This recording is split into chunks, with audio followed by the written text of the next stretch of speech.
we are part and parcel of Azimio, and many have been wondering whether Azimio is still on. Let me start by confirming to you that Azimio is strong, intact, and functioning. Apologies of our party leader, former Prime Minister Raila Odinga. He is out of the country. When we called this press conference a little earlier in the day, the intention was to deal with the utterances of the President of the Republic of Kenya, William Samoei Ruto, yesterday, when he received the report from the chairman of IEBC and other things that happened. But since then, that has been overtaken by events. And since the announcement of elections on the 9th of August,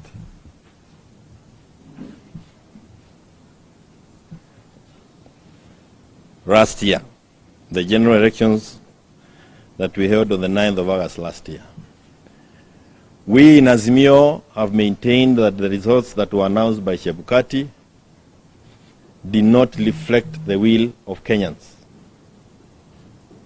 We have maintained that there was manipulation, and what was eventually presented to Kenyans and produced the name of Samoei Ruto was far from the truth. When we went to the Supreme Court, our main request was that servers be opened so that we can see what happened. You all know that if you receive a message, even on your WhatsApp, you can delete it here. Deleting it from your phone does not delete the primary information or data. You can even decide to forward it after you've done your own shenanigans on the message. That does not alter the information that entered into the system at the very beginning. Today, we have received information from a whistleblower. And a whistleblower who, unlike the others, has disclosed his address, his name, and whom you can reach at your own account or at your own time. The document that we have received we have seen on the phone is fairly voluminous. We will be analyzing it, and I'm sure when the party leader is back, he should be able to make a comprehensive statement on it.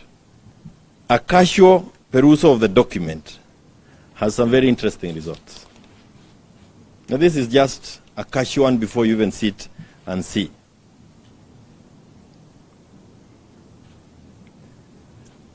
What we have seen in one of the pages is that at one point, 144 constituencies had their results verified.